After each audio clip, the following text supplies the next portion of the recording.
Hit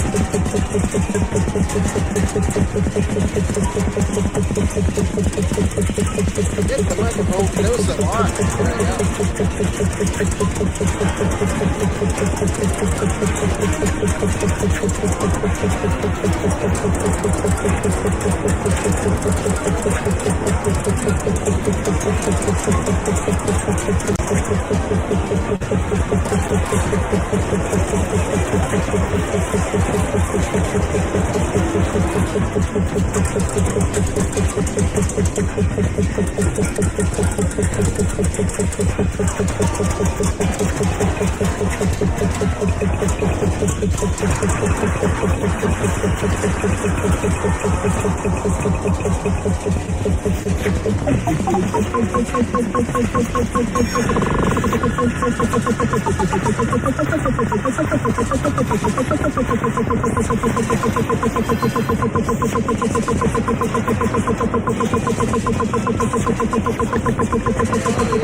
There you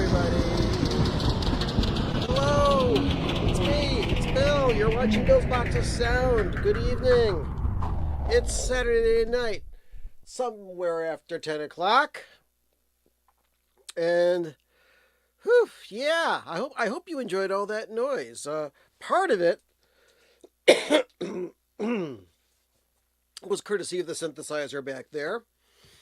And part of it was because of this wonderful double-sided album here.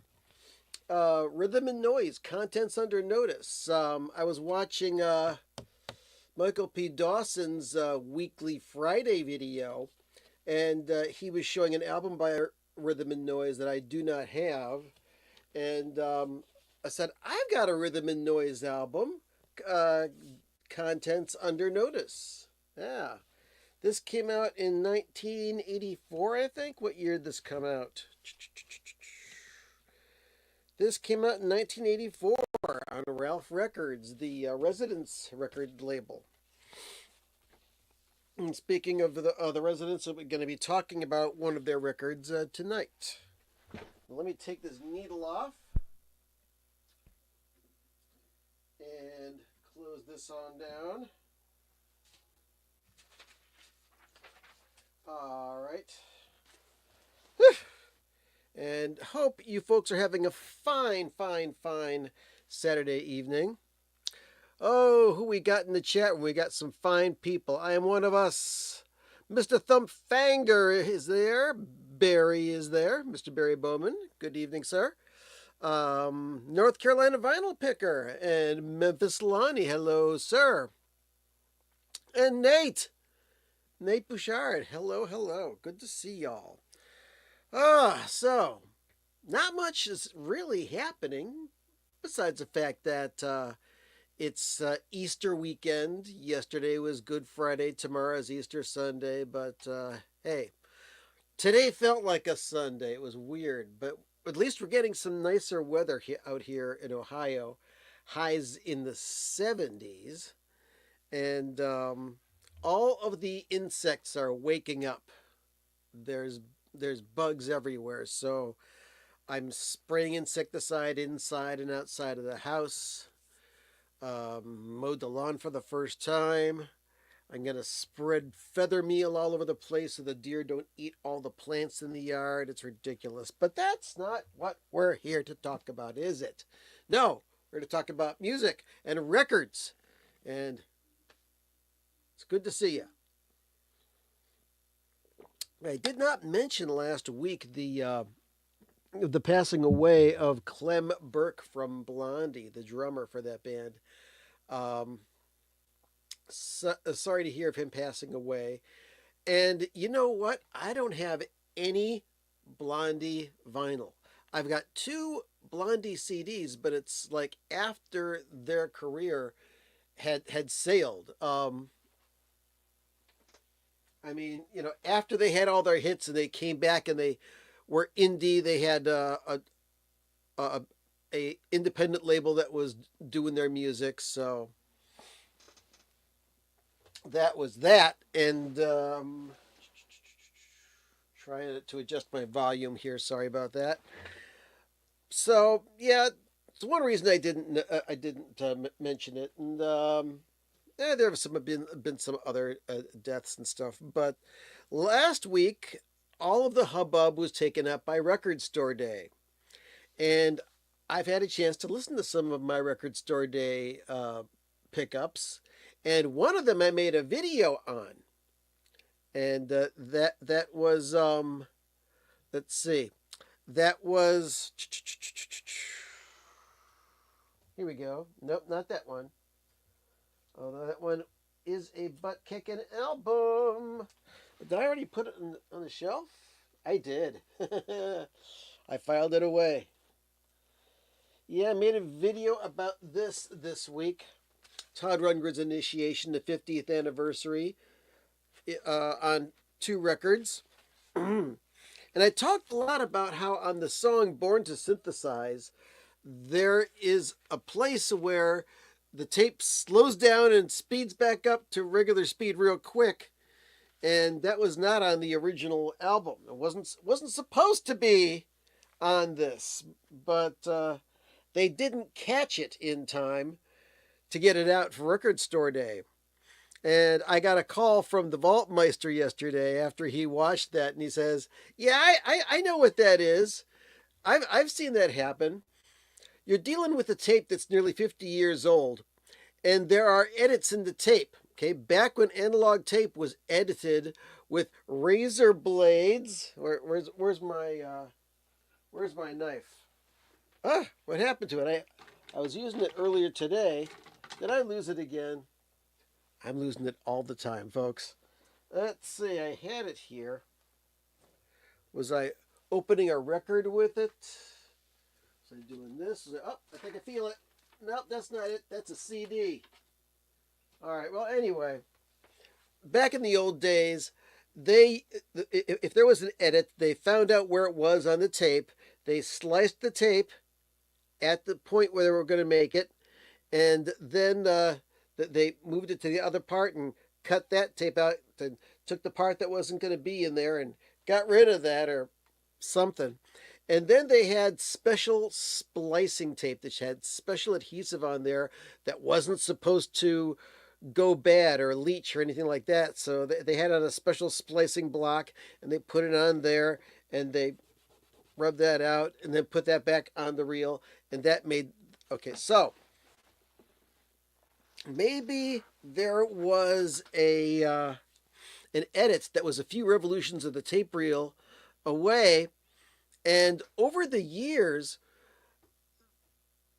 the adhesive for the tape may have leached a little bit, and the tapes, the layers of tape stuck together, and zip, that's what happened. Because Vaultmeister let me know of an instance where he was working with a mastering engineer, and they were transferring a Zappa master tape to digital for re-release on CD, and that happened. So he called me up and said, "Oh yeah, I've heard of that before." So that was very, very cool. So Throbbing Gristle, eh, Louise? I like that.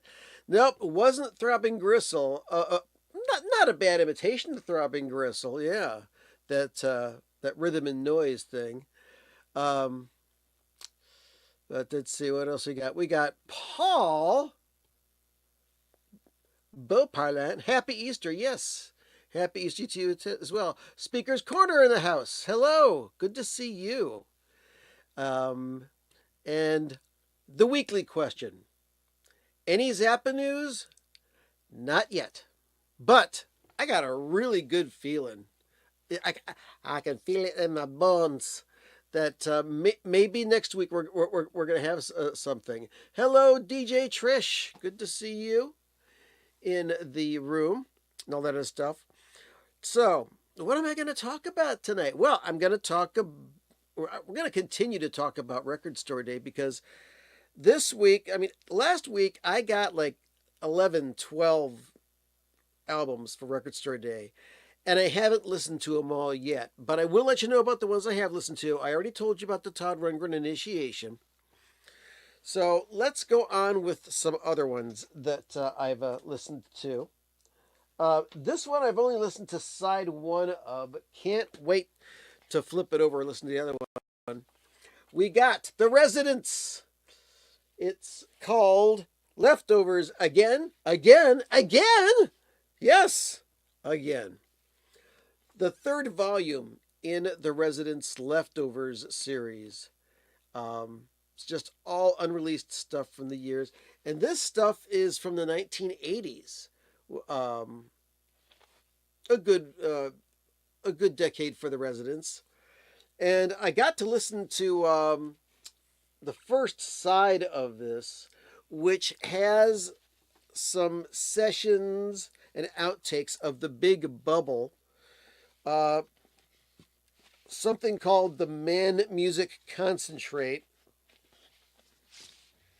which they describe as a project unrelated to either their ongoing Mole Odyssey or the American Composers series. In the wake of development of their own lives, both inside and outside of the group, and being experienced modern fellows, they would explore contemporary masculinity and the male psyche with no little nod to current psychological theories, etc., and etc. And I was listening to this, and it reminded me a little bit of the "Safety Is a Cootie Wootie" single, which came out, which I love that song. It's not the easiest to find by the Residents. Safety is the Cootie Wootie, and dealt with a child and making sure they feel safe, and just it was a great tune. Anyway, and then something called Jazz Album Experiment. They were thinking of doing something that was jazzy at the time, and they were playing with that. So now I've got to listen to side two of this. So I can't wait to check that out. But yeah, I'd only gotten to the first side of that. Let's put that up there. Next thing, I'll be talking about that probably last. What else we got here? I got to listen to the Rolling Stones' Out of Our Heads mono reissue. They say it was taken directly from the analog tape, and it's in mono. But there's something odd here, because I listened to it, and if it's a mono recording, the sound's not going to be coming out of the left or the right or somewhere around here. It's going to be coming straight out of the middle. Right? Right. Listening to this, and notice that one side was just a little bit louder than the other. So I went and I hit my mono button on my stereo, and the sound had changed. So it's like, is this a real mono recording? Or is this a mono tape that wasn't played back properly? I'm going to investigate that more, and there's going to be a video about mono and stereo coming up, most likely this week. Okay. Ponder on that while I sip on a little bit of Diet Coke. Oh, yeah. Good stuff. And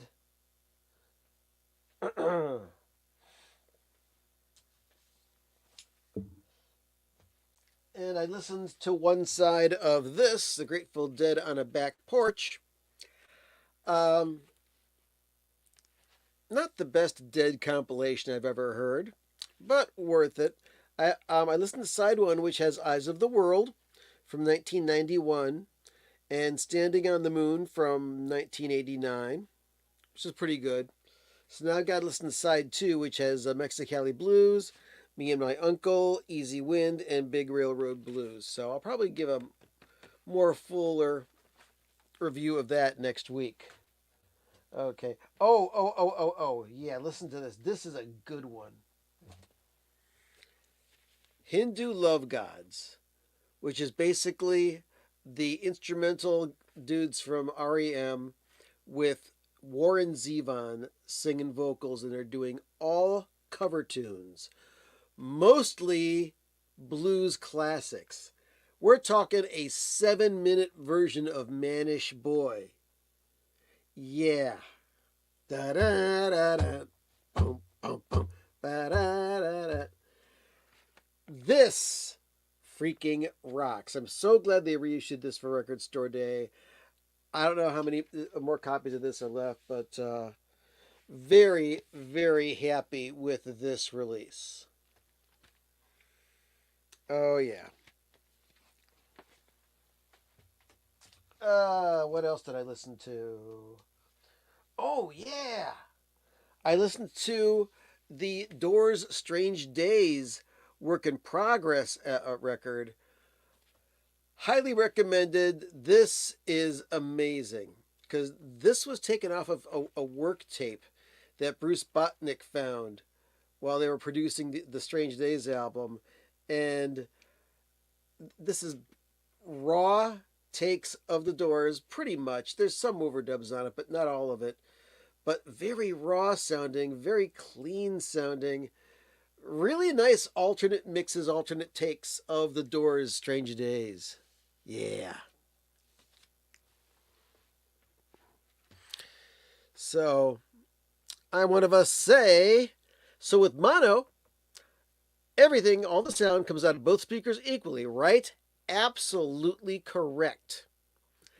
And if it doesn't, there's either something wrong with your stereo or something wrong with your source material. So that's what I'm going to investigate a little more, because that's not the first mono record I've had that problem with. But I do have mono records that sound absolutely amazing. I mean, there's some mono records that when you put the headphones on, you forget that they're mono because they sound so good. There's three-dimensionality, and you can place different instruments in the room or in kind of a dimension in front of you, even though it's just one signal coming straight out of the middle. There are some recordings that are that good. So, okay, what else we got? I listened to the Blue Note Alts and Outs on Blue Note vinyl. This is fantastic. And what this is, if you don't know already, is that these are tracks that don't typically appear on vinyl.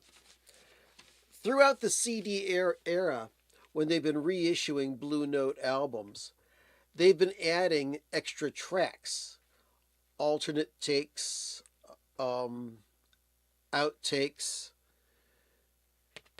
This is what's on here. Like Bangoon, aka Allison's uncle from Cannonball Adderley on the album Something Else. An alternate take of Moanin' from the album of the same title by Art Blakey and the Jazz Messengers. Um, I mean, just for those two tracks alone, this is fantastic. Um, the version of Moanin' that's on this is a little different than the one that's on the original album. It's just got a different mood to it, and these guys are just laying out, just soloing, and just grooving in a completely different way. You have to hear it to believe it.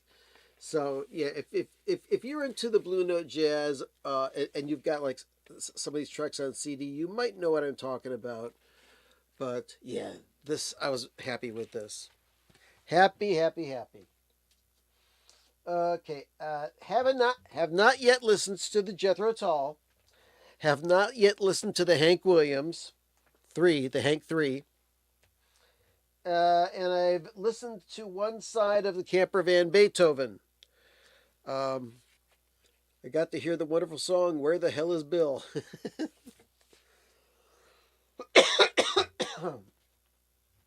But let's see. There's one that I've listened to that I've been playing over and over again because it is so wonderful. And I highly recommend this. It's the Talking Heads, live on tour 78. So, when you think about the Talking Heads and their career, and you think about their live albums, the first Talking Heads live album was called, the name of this band is Talking Heads, and it was like a travelogue of Talking Heads performances.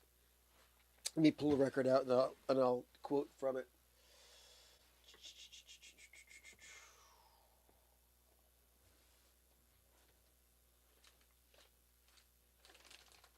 Here we go. Okay.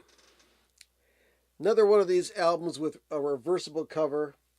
You got it like this. You flip it around. You got another cover. But this is a 2-record set. One record had the Talking Heads between 77 and 79. It looks like some of it was we even recorded at like a house party. And the second record recorded between 80 and 81 when they had a huge band. I think this is even after, let's see. They're doing lots of songs off of Fear of Music.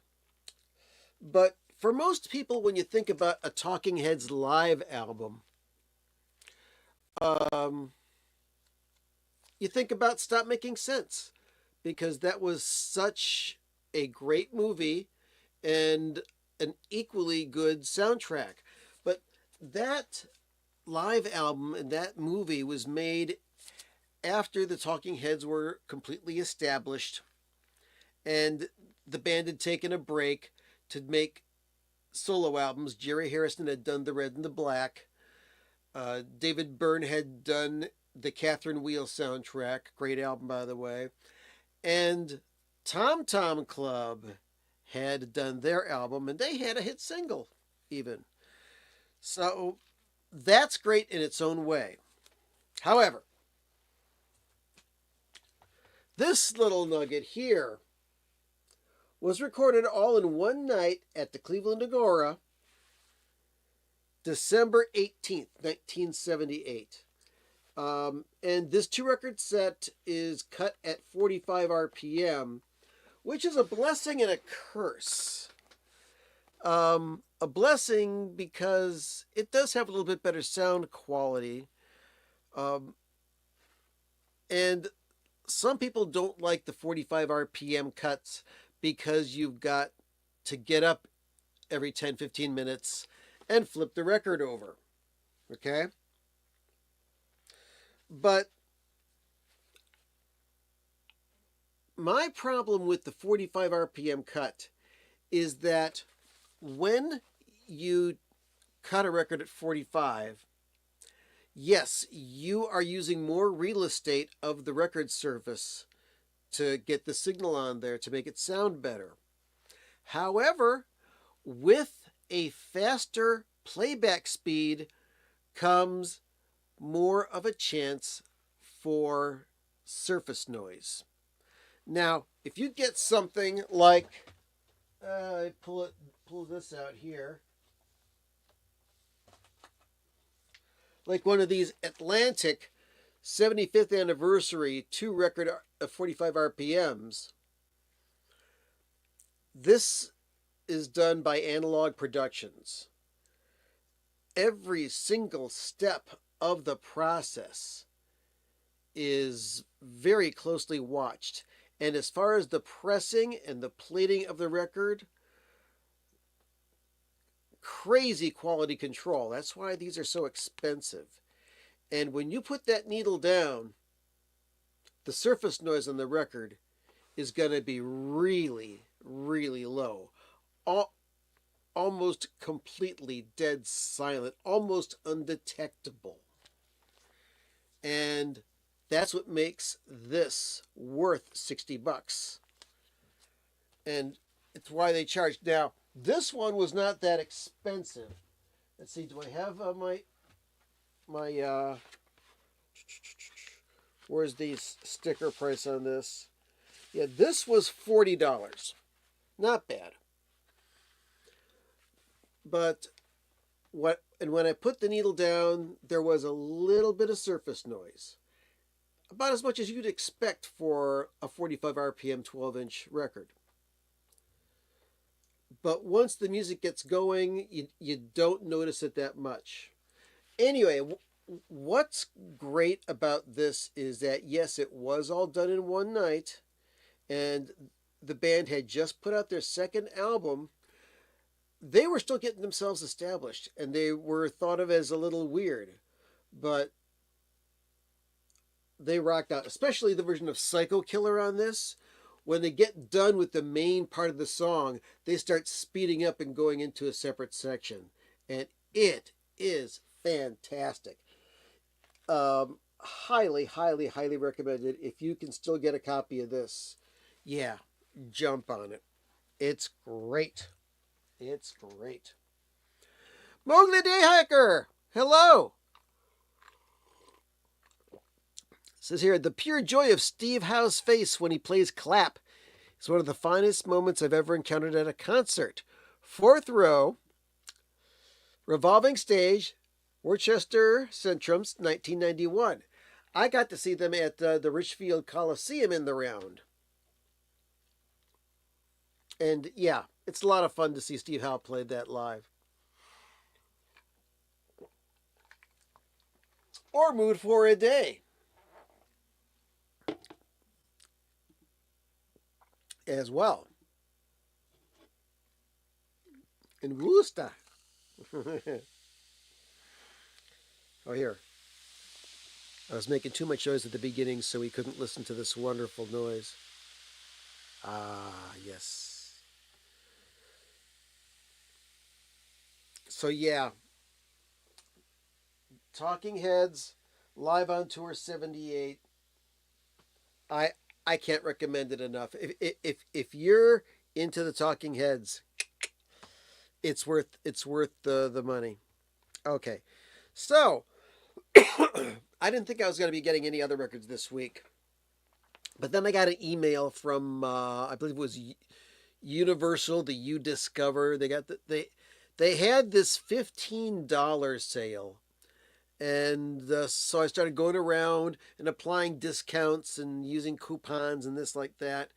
And I got 2 albums for $30, which was good.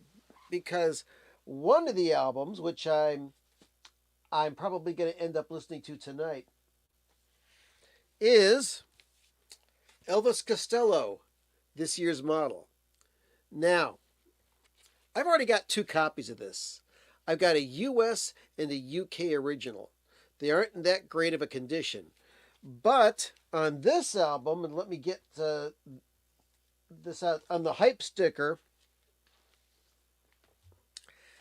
it says it's the original UK album lineup, which features the bonus tracks Radio Radio and Big Tears. And it says, sourced from the original analog masters, which could mean one of two things. It could mean that this is a direct analog transfer, or it could mean that they transferred it to digital from the original tape and then made the album from that.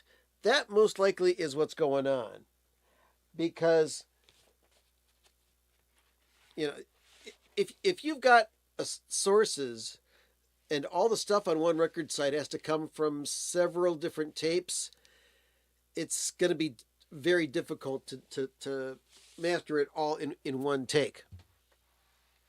The only album that I know of that was done like that and ended up sounding really good, I'll go get it. Hang on. I know it's here. Yes, it is.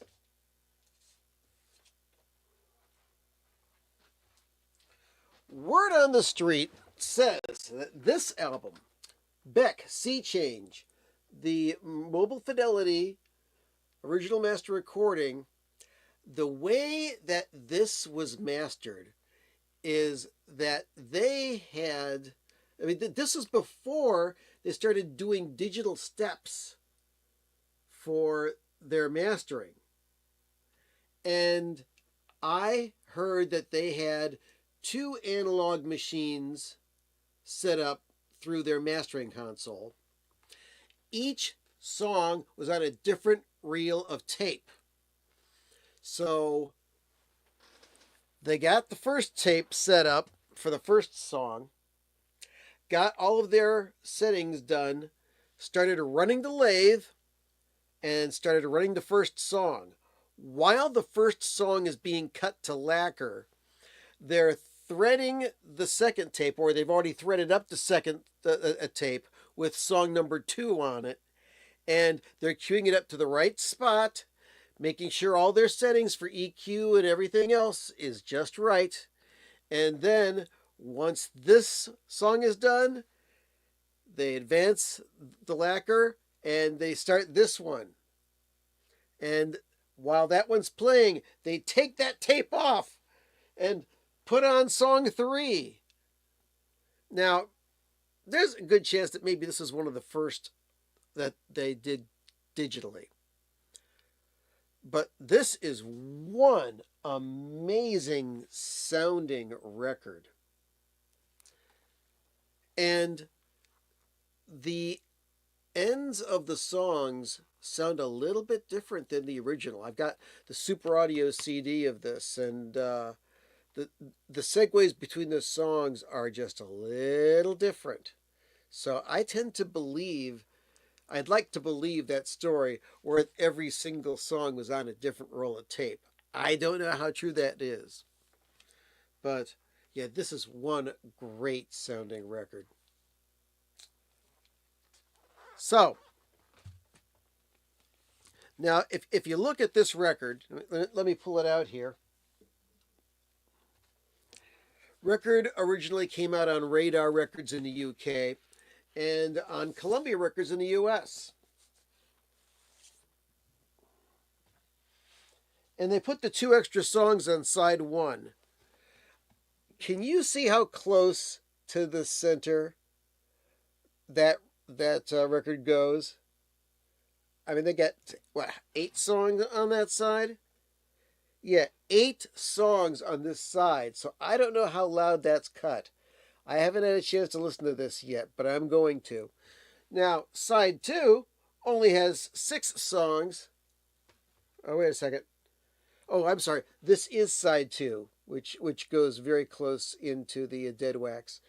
But side 1 only has 6 songs on it and looks a bit more normal.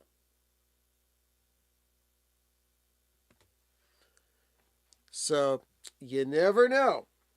I'm going to check it out.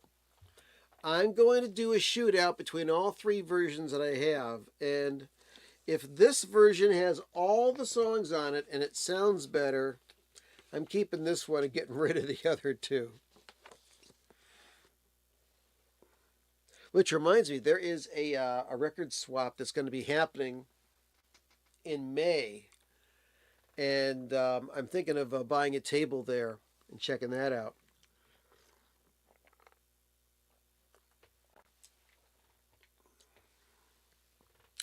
And Wastoid Radio says, it's been forever since I spun Sea Change. Yeah, lovely, lovely album. So that was one of the two albums I got. Now the other one was an odd decision that made me buy it. As you know, I'm a big Zappa collector.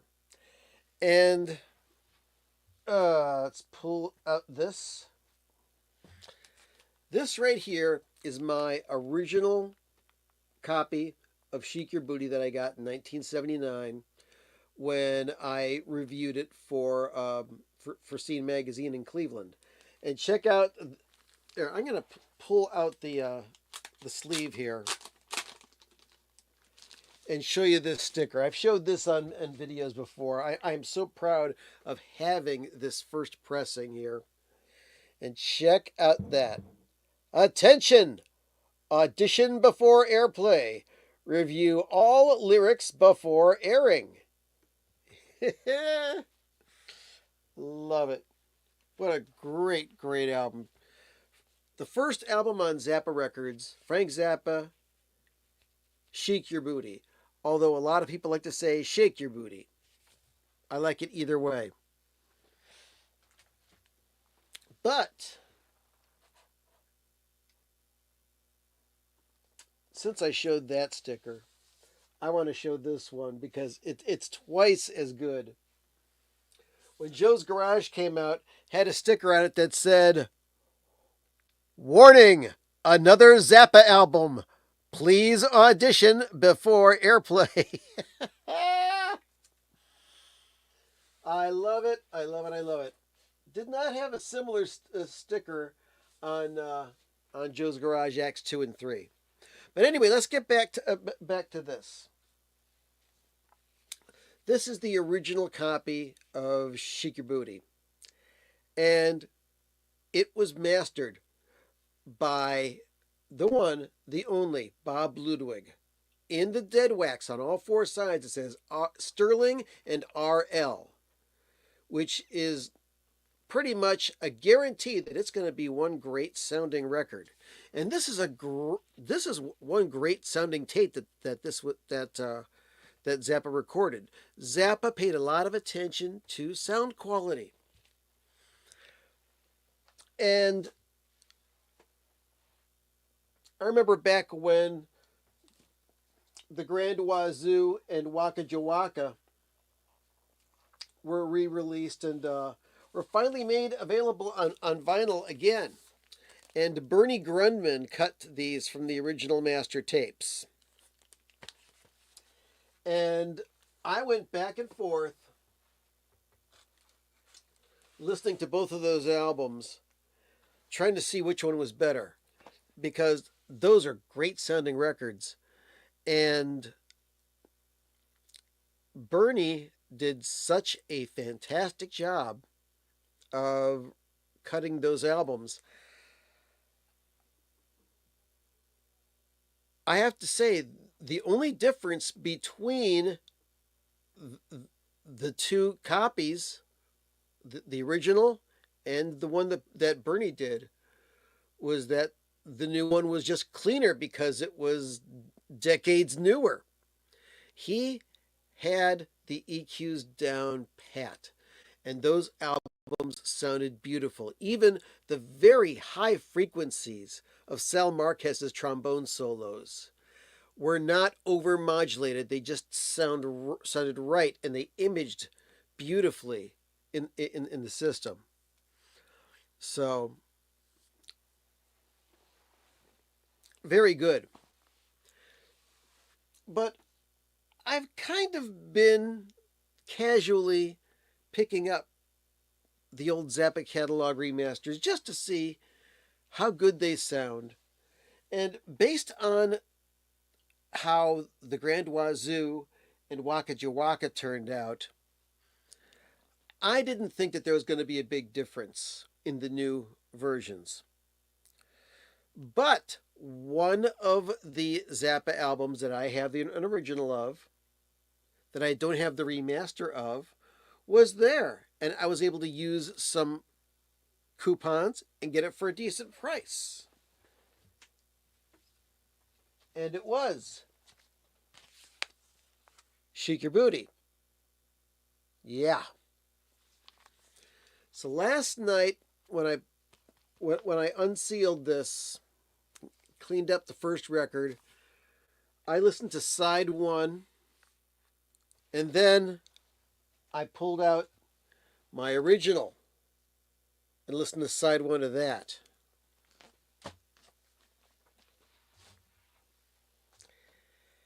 And I had to pick my jaw up off the ground. Okay, they both sound great. If you are lamenting the fact that you've got to buy a reissue of Shake Your Booty to get that album, and you can't get your hands on an original, don't feel bad. I know there's some people that say, I gotta have the original. I gotta have the original. But I listened to it, and yeah, they're both fantastic. However,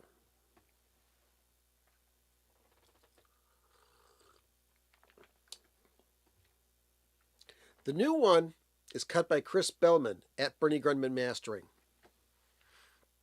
And I know that Joe Travers, the Vaultmeister, is very tight with the people at Bernie Grundman's and makes sure that they pay attention. The difference that I heard between the original and the reissue that's out now was mind-blowing. I heard more separation between the instruments, a little bit more clarity, and most importantly of all, like say if there's a loud part where there's a cymbal crash, or a part where they're going on the hi-hat, on the original you get a bit of saturation, a little teeny bit of distortion on there. And on the new one, it's not like that. It's controlled. I mean, it's all there, but it's cleaner. And now I've got to seek out the rest of these remasters. I've got I don't think there's going to be that much of a difference in Freak Out, but I got to get that. I do have Absolutely Free. I've got several copies of Rolling It for the Money. We're not going to talk about that. But I want to get like Burnt Weenie Sandwich. I want to get Burnt Weenie Sandwich. I want to get Shango's Revenge. I want to get Weasels Rip My Flesh. I can't wait to see. Yeah, I like that one. You hear Bobby Brown going down even further. Watch me now. I'm going down. And let's see. I believe he cut the albums at 32-bit, 192 kilohertz. No, the vinyl's cut from analog, pure analog. However, the CDs, they made just as much of a fuss transferring those to digital. In some cases, DSD. In some cases, ultra high PCM. But I wouldn't be able to spout the specifications for each and every one. But the 2012 remasters of the Zappa catalog, there was so much attention paid to getting them right, especially since albums like Weasels Rip My Flesh, Shake Your Booty, Fillmore West. Alive at the Fillmore 71. There was something in the mastering chain when Zappa was making those CDs that made them sound not good. Just not good. So very happy. If you don't have Shake Your Booty on vinyl, um, go ahead and pick up the new version um, on Zappa Records via Universal. You will not be disappointed. If you've got a really nice system, you'll show it off. You will show it off. Yes, indeed. Let's see. And yeah, the CDs are also brilliant. So if you're not a vinyl person, the CDs are good. And let's see. Listen to you folks. Let's see. Was hoping for some Zappa talk. Paused my first listen through Civilization Phase 3 to join the stream. Well, much appreciated. Really loving thus far, and has been appreciating Lumpy Gravy's interlude so much more. Yeah. Civilization Phase 3. I listened to that about, say, 8 months ago again, and it's difficult to get into, but it is immersive, and yeah, there's a lot of the connection to Lumpy Gravy, and we're only in it for the money, and you can feel Frank's passion in Civilization Phase 3, but it is not one of my favorite Zappa albums by a long shot. Anyway, so where was I going? Oh, look at this. 50th anniversary of Bongo Fury? Yeah, I'd love to see that too, but I have no idea if we're gonna be seeing anything like that this year. I have no information. All I know is that something has been teased called Cheaper Than Cheap, and every day we come closer to hearing more about that. So I can't wait. I'm hoping to find out the complete details of that very soon. Let's see. Lonnie says Civilization 3 is my least favorite Zappa release. It's way too mechanical sounding. Yes, I know it's a Synclavier album. And yeah, Project Gemini says, yes, yeah, it is a hard listen. But it was a passion project for Frank. But you know what? Civilization Phase 3 is not as hard to listen to as Understanding America is, because that was made from a variety of sources, all of varying qualities of audio, and I don't know what was going through Frank's head when he put that together. But yeah, I even enjoy Feeding the Monkeys at Maison more than I enjoy Civilization Phase 3. But still, I'm very glad that it's available. Any Zappa that becomes available is essential. And whatever this cheaper than cheap thing is, I have a feeling that we are not going to be disappointed by it. So, I don't know when that information is coming out. We'll see what happens next week. There might be something. I don't know. Keep your eyes and ears open. So, what else was there this week? I think that's everything with the new records and quick reviews of the. Oh. I did listen to Public Image. Very happy with this. This is a mix that was intended for the U.S. market of Public Image's first album. and it was never released until now. Different lengths of songs, different mixes. Very happy with this. More of the experimental side of Public Image, not the pop side. I mean, my favorite Public Image albums are the Generic album and the 9, just because great tunes. But I appreciate the other Public Image albums as well. And let's see here. Oh, more comments. Saw a lot of development of how organic Zappa could make his synclavier sound, especially compared to Jazz from Hell. That felt like it existed entirely in a digital vacuum. Okay. I can understand your feeling there. Although Jazz from Hell, I there's a special place in my heart for that, and I love listening to it, especially Night School. Oh my God, that when I play Night School, I crank it up and I feel like dancing. I mean, I just prance about the room. One day I was playing that, and my wife walked in and says, "What the hell are you listening to?"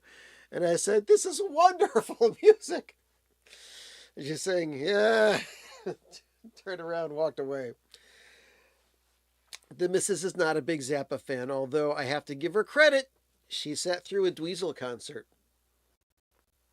Yep. Anyway. And let's see what else. I'm very happy with the live albums that came out of late. Like Munich 80 was really good. Yeah, I enjoyed those as well. Those were fun releases. So we'll see what comes out. Like I said, no new Zappa news this week, and I don't know if we're going to get something this week or not. I'm hoping we do. I hope. So yeah, that Public Image was fun.